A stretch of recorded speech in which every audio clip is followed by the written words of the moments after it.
ครับสวัสดีพี่น้องปองปายสมองสุเกมื้อนี้ผู้ค่าเสียงอึ่งเผาปากไฟมาคือเก่าเหมือนเดิมเพิ่มเติมคือความสวยงามพี่น้องเลยมื้อนี้สิพาไปเลาะชายหาดบ้านเราไม่มีทะเลแต่เราก็มีชายหาดนะครับผมชายหาดริมฝั่งโขงที่เชียงคานที่แก่งคุดคูสวยงามพระราม8อันนี้เป็นหินนี่นะหินน้ำโขงกะสิเนียนเย็บเราบ่เจ็บเย็บแล้วบ่บาดตีนครับผมเพิ่นเอาไปเฮ็ดเป็นหินประดับประดาน้ำส่วนตกแต่งส่วนสวยงามกว่านี้นะหาดที่แก่งคุดคูจะบริเวณกว้างขวางมากน้ำมองนี้กาไหลบ่แหงพอเล่นได้ครับผม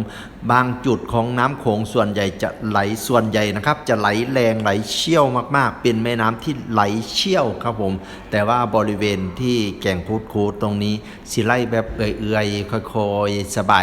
ายพอได้เล่นได้ม่วนครับผมเนี่ยเป็นบริเวณแก่งคุดคูนะครับผมเบิงวิวยามมื้อแลงเขาเจ้าก็ขี่เรือไปหาปลาครับผมเกษตรกรโอเวอร์แมนสาวพรมงเนาะนั่งเรือไปหาปลาแล้วบัดนี้กาผู้เพิ่นเล่นน้ำไปชมวิวยามมื้อแลงก็สิได้บรรยากาศเย็นสบายสวยงามเก็บภาพตามจุดต่างๆได้อย่างสวยงามนะครับผมแล้วก็อากาศมันเย็นอากาศมันสบายแล้วก็ได้เด็กลูกน้องอันเด็กน้อยอ้อยอินลูกเต้าเราล้านลูกเต้าดาดา ก็ได้เล่นน้ำพร้อมเนี่ยโอ้น่าเป็นครอบครัวอบอุ่นดีเก่งเด็กน้อยก็ม่วนครับเล่นน้ำโค้งครับผม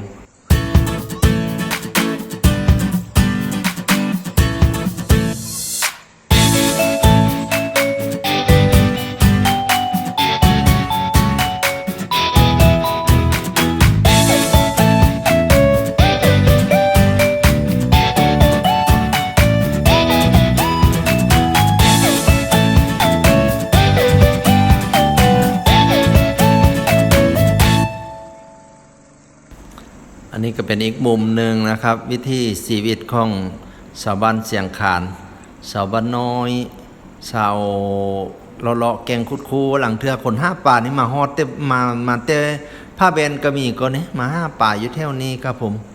เด็กน้อยมุมนี้เบิ่งเด็กน้อยเล่นน้ำอีกมุมหนึ่งครับผม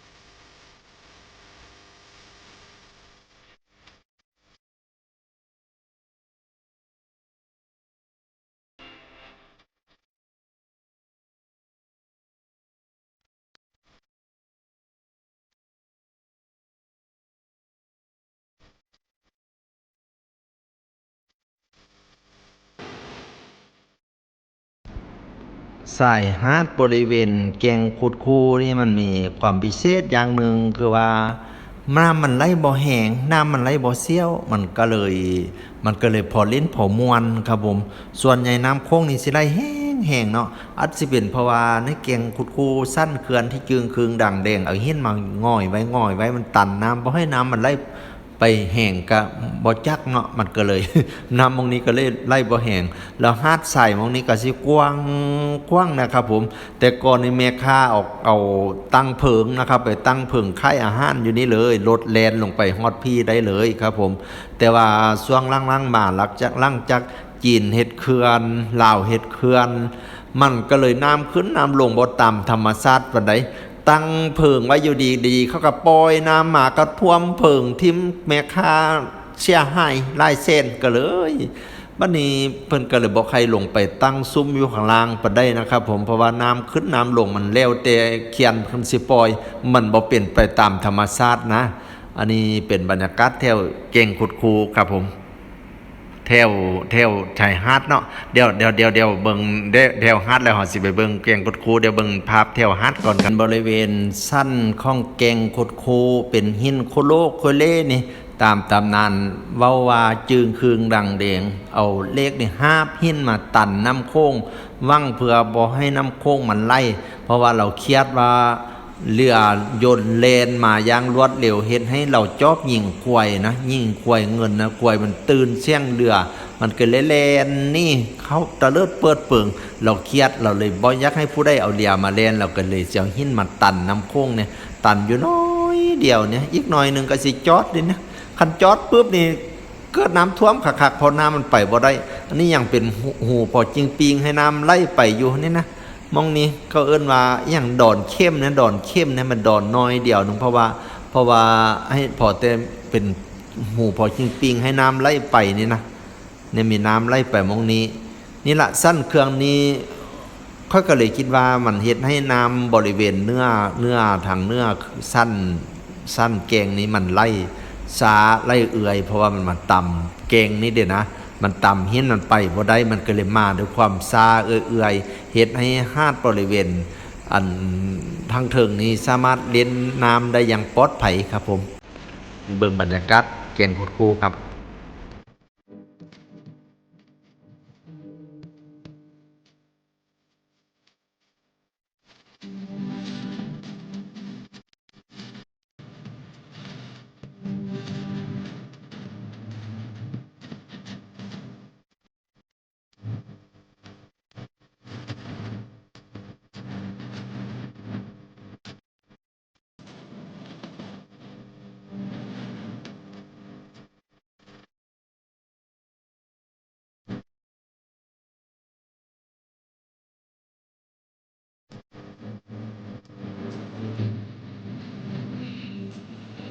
อันนี้เป็นวิธีชีวิตของชาวบ้านชาวริมน้ำคลองครับผม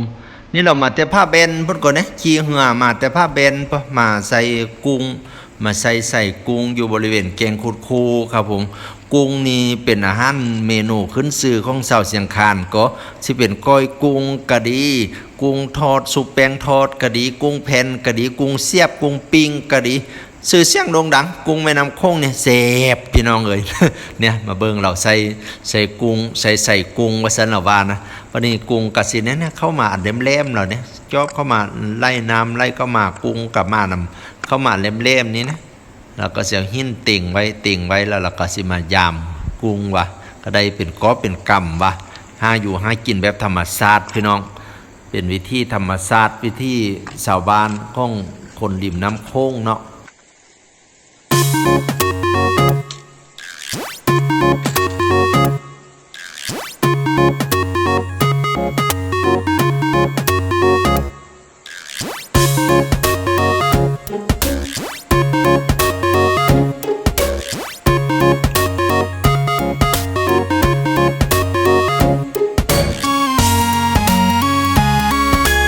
แก่งคุดคูเสน่ห์ไม่มีวันตายเสน่ห์ไม่มีวันเสื่อมคลายแมนวาสิพานไปปะได้โดนปะได้แก่งคุดคูก็ยังงามยังมีเสน่ห์นะครับมองริมน้ำโขงไปเที่ยวแก่งคุดคูก็มีรีสอร์ทให้พักไล่รีสอร์ทให้เลือกเอานะครับผมสนุนราคาอยู่ที่ประมาณ600 ถึง 2,000 กว่า 3,000 กว่าก็มีราคาเนาะสอบถามเอาตาดีได้ตาใบเสีย แต่ส่วนใหญ่ก็งามรีสอร์ทเชียงคานงามครับผมมันหลายเพราะว่ามันเป็นเมืองท่องเที่ยวเนาะรีสอร์ทก็เลยหลายพุ่นนะมีแต่อันงามๆก็บรรยากาศงามดีเก่งรีสอร์ทแต่ละม้องก็ได้โอ้ยอ่อนสอนอีพ่ออีแม่ก็เอ่ยมื้อนี้เอาบรรยากาศเสียงขานบริเวณแกงคุดคูงามๆมาฝากพี่ตอนน้องสุมองสุเก๋จังได้ก็ฝากไปในเด้อช่อง YouTube เสียงอึ่งเที่ยวเลยแชร์แนวเสียงอึ่งเที่ยวเลยแชร์แนวฝากกดไลค์กด Subscribe กดแชร์กดติดตามให้แน่เด้อสาธุผู้ใดกดให้ผู้ค่าให้ลำรวยๆงัวควายเต็มล้นตารางเหียนลำรวยทุกห้อยลอตเตอรี่กันสุผู้สุคนมื้อนี้ผู้ค่าเสียงอึ่งข้อกล่าวคำว่าสวัสดีครับผมสวัสดีครับผม